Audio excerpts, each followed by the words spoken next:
السلام علیکم ورحمۃ اللہ وبرکاتہ۔ بسم اللہ الرحمن الرحیم۔ جب کوئی بندہ اللہ تعالیٰ سے استغفر اللہ کرتا ہے تو اللہ تعالیٰ اس کے جواب میں کیا فرماتا ہے؟ استغفر اللہ پڑھتے وقت بندے کے ساتھ کیا ہوتا ہے؟ کہیں آپ یہ غلطی تو نہیں کرتے؟ بھائیوں اور بہنوں، آپ سے ایک چھوٹی سی گزارش ہے کہ آپ لوگ ویڈیو تو دیکھتے ہیں لیکن چینل کو سبسکرائب نہیں کرتے۔ پلیز میرے حوصلہ افزائی کے لیے چینل کو ضرور سبسکرائب کر دیا کریں تاکہ میں آپ لوگوں کے لیے اور اچھی ویڈیوز لے کر آ سکوں۔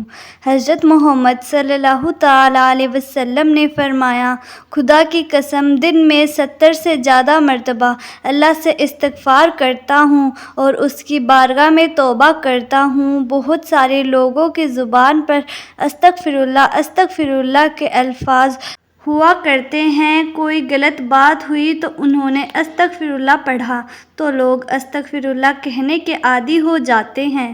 استغفر اللہ کا مطلب ہے کہ اللہ ہمیں تو بخش دے۔ صرف استغفار کہہ دینے سے آپ کی توبہ قبول نہیں ہوتی، کیونکہ استغفر اللہ عام طور سے جو لوگ بولتے ہیں وہ ان کی زبان پر رٹے ہوئے الفاظ ہیں، تو بس استغفر اللہ ان کی عادت میں ہے، تو عادت میں ہونے کی وجہ سے اگر کوئی انسان استغفر اللہ بول رہا ہے تو اس سے اس گناہ کی بخشش نہیں ہوگی۔ آپ صلی اللہ تعالیٰ علیہ وسلم نے ارشاد فرمایا، گناہوں پر شرمندہ ہونا توبہ ہے، اور جب کوئی انسان اللہ کی بارگاہ میں توبہ کرتا ہے تو اللہ تعالیٰ 7ویں آسمان سے پہلے آسمان پر آ کر ایک خاص نگاہ ڈالتا ہے اور ایک خاص توجہ فرماتا ہے اور بندے سے کہتا ہے، اے میرے بندے آؤ، میں کب سے تیرا انتظار کر رہا تھا، لوٹ آؤ اپنے رب کی طرف، اپنے رب کی مرضی کی طرف لوٹ آؤ، اپنے رب کی مغفرت کی طرف لوٹ آؤ۔ ایک جگہ اللہ تعالیٰ فرماتا ہے، اے لوگو، ایسے جنت کی طرف دوڑو جس کی چوڑائی اور لمبائی زمین اور آسمان کے برابر ہے، اور اپنے رب کی مغفرت کی طرف دوڑو۔ تو اسی لیے جب کوئی بندہ اللہ تعالیٰ کے سامنے توبہ کرتا ہے یا استغفر اللہ پڑھتا ہے تو اللہ تعالیٰ 70 مرتبہ جواب میں اس کو لبیک کہتا ہے۔ ایک شخص تھا، 70 سال تک وہ یا صنم کہتا رہا، اپنے معبود کو پکارتا رہا، تو ایک مرتبہ اس کی زبان پھسلی اور اس کی زبان سے یا صنم کی جگہ یا صمد نکل گیا۔ یا صمد اللہ تعالیٰ کا ایک نام ہے جس کا معنی ہے بے نیاز، تو اللہ تعالیٰ نے 70 مرتبہ اس کے جواب میں لبیک کہا۔ ایک روایت میں آتا ہے کہ 70,000 دفعہ اللہ تعالیٰ نے لبیک کہا، یعنی اے میرے بندے، تیرا رب حاضر ہے، کیا چاہتا ہے؟ تو فرشتوں نے کہا، اے مولا، یہ بندہ تجھے نہیں پکار رہا تھا، یہ تو یا صنم کہہ رہا تھا، دھوکے سے اس کی زبان سے تیرا نام نکلا، بلکہ یہ تو تجھے جانتا ہی نہیں ہے، یہ تو ساری زندگی یا صنم کرتا رہا ہے۔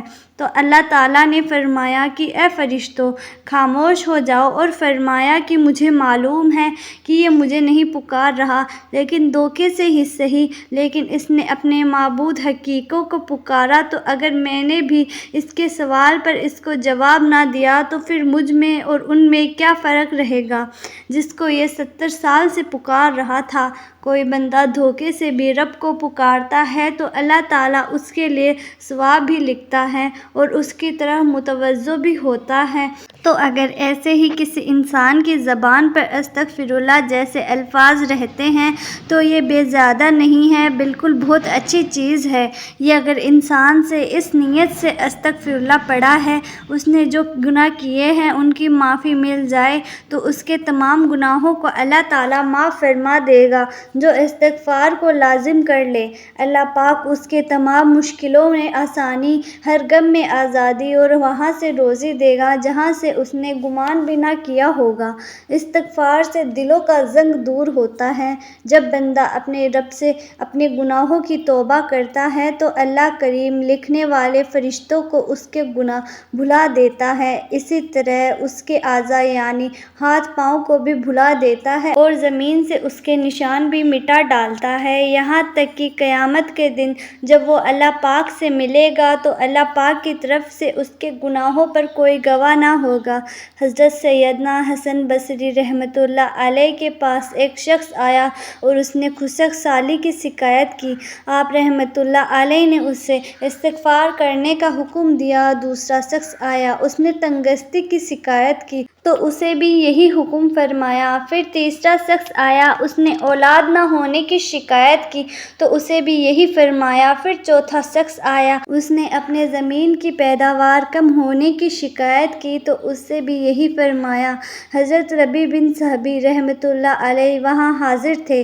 انہوں نے عرض کیا کہ آپ کے پاس چند لوگ آئے ہیں اور انہوں نے مختلف حاجتیں پیش کیں۔ آپ سب کو ایک ہی جواب دیا کہ استغفار کیا کرو۔ تو آپ رحمۃ اللہ علیہ نے ان کے سامنے یہ آیت پڑھی جس میں استغفار کو بارش، مال، اولاد اور باغات کے عطا ہونے کا سبب فرمایا گیا ہے۔ تو میں نے کہا، اپنے رب سے معافی مانگو، بے شک وہ بڑا معاف کرنے والا ہے۔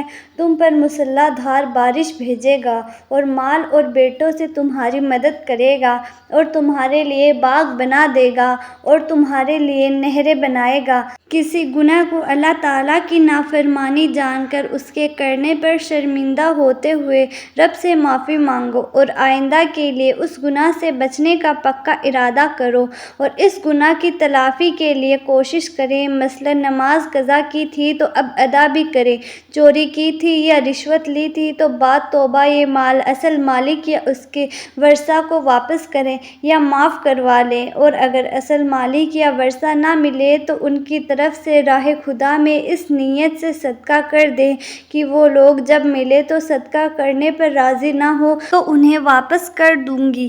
استغفار کی تمام تر اہمیت اور فضائل کے باوجود بعض بد نصیب نفس شیطان کے بہکاوے میں آ کر توبہ استغفار کرنے میں ٹال مٹال سے کام لیتے ہیں۔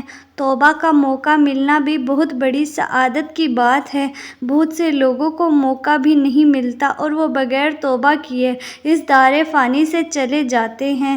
موت کا کوئی بھی بھروسہ نہیں، اسی لیے ہمیں بھی اکثر توبہ استغفار کرنی چاہیے۔ قرآن مجید میں ارشاد باری تعالیٰ ہے کہ اللہ تعالیٰ استغفار کرنے والوں پر رحم کی بارش کرتا ہے اور ان کی طاقت میں اضافہ فرماتا ہے۔ اللہ رب العزت قرآن مجید میں ایک جگہ فرماتے ہیں، نوح علیہ السلام نے اپنی قوم سے کہا، اپنے رب سے اپنے گناہ بخشواؤ اور معافی مانگو، وہ یقیناً بڑا بخشنے والا ہے۔ وہ تم پر آسمان کو خوب برساتا ہوا چھوڑ دے گا اور تمہیں خوب پیداوار پہ مال اور اولاد میں ترقی دے گا اور تمہیں باغ دے گا اور تمہارے لیے نہریں نکال دے گا۔ استغفار اللہ تعالیٰ کی خوشنودی کا سب سے بڑا ذریعہ ہے۔ ایک حدیث مبارکہ میں ہے کہ اللہ پاک توبہ کرنے والے بندے سے اس شخص سے بھی زیادہ خوش ہوتے ہیں جس نے اپنا گم شدہ اونٹ پا لیا ہو۔ ہم لوگوں کو ہر وقت استغفر اللہ کہنے کی عادت ڈالنی چاہیے۔ اللہ پاک رحیم ہے، کریم ہے، ایسے میں اللہ پاک اپنے بندے کے استغفار کرنے سے بہت خوش ہوتا ہے۔ آئیے جانیں استغفار کے فائدے۔ استغفار کے فائدوں میں سے ایک فائدہ ہے دلوں میں گناہوں کی وجہ سے جو جنگ لگ جاتا ہے اس جنگ کی صفائی ہو جاتی ہے۔ توبہ استغفار پڑھنے کا دوسرا فائدہ پریشانیوں اور تنگیوں سے چھٹکارا ملتا ہے۔ استغفار پڑھنے سے آپ کے لیے رحمت کا دروازہ کھلتا ہے۔ استغفار کرنے والے کی دعا اللہ تعالیٰ ضرور قبول کرتا ہے۔ استغفار پڑھنے والے پر اللہ تعالیٰ کی رحمت کی بارش ہوتی ہے، ایسی جگہ سے روزی دیتا ہے کہ جہاں سے وہ وہم و گمان بھی نہیں ہوتا۔ تو یہ استغفار پڑھنے کے کچھ فائدے ہیں۔ اس کے علاوہ ہمیں چاہیے کہ ہم ہر وقت اللہ کا ذکر کریں۔ اللہ کی یاد سب سے بڑی چیز ہے۔ آپ صلی اللہ تعالیٰ علیہ وسلم نے فرمایا کہ اٹھتے بیٹھتے چلتے پھرتے اللہ تعالیٰ کا ذکر کیا کرو۔ جو لوگ اللہ تعالیٰ کا ذکر کرتے ہیں وہ زندہ ہیں، جو لوگ اللہ تعالیٰ کا ذکر نہیں کرتے وہ مردہ ہیں بلکہ مردار ہیں۔ ہماری زبان پر ہر وقت اللہ کی یاد سے تر کر رہنی چاہیے۔ اور جب بندہ اللہ تعالیٰ کا ذکر کرتا ہے تو شیطان چونکہ انسان کے دل پر اپنے پنجوں کو ہر وقت بٹھائے رکھتا ہے، جب بندہ اللہ تعالیٰ کا ذکر کرتا ہے تو پھر وہ اپنے پنجوں کو ہٹا لیتا ہے، اور جب وہ بندہ اللہ تعالیٰ کا ذکر کرنا بند کر دیتا ہے تو وہ پھر اپنے پنجوں کو بندے کے دل پر رکھ لیتا ہے۔ تو اسی لیے ہر وقت ہمیں اللہ تعالیٰ کا ذکر کرتے رہنا چاہیے، درود پاک کی کثرت کرنی چاہیے، استغفر اللہ اور ہر ذکر والے الفاظ کو اپنی زبان پر رکھنا چاہیے۔ اللہ پاک سے دعا ہے کہ ہمیں گناہوں سے بچنے اور سچی توبہ کرنے کی توفیق عطا فرمائے، آمین۔ بھائیوں اور بہنوں، امید کرتی ہوں کہ آپ کو ہماری آج کی ویڈیو پسند آئی ہوگی، لہٰذا اگر ویڈیو پسند آئی ہے تو آپ سے گزارش یہی ہے کہ ویڈیو کو لائک کریں اور زیادہ سے زیادہ لوگوں تک شیئر کریں، اور اگر ہمارے چینل پر نئے ہیں تو چینل بھی سبسکرائب کریں۔ ہم ہر روز آپ کے لیے ایسی ہی معلوماتی ویڈیوز لے کر آتے رہتے ہیں، تو جلد ہی ملتے ہیں ایک نئی ویڈیو کے ساتھ، تب تک کے لیے خدا حافظ۔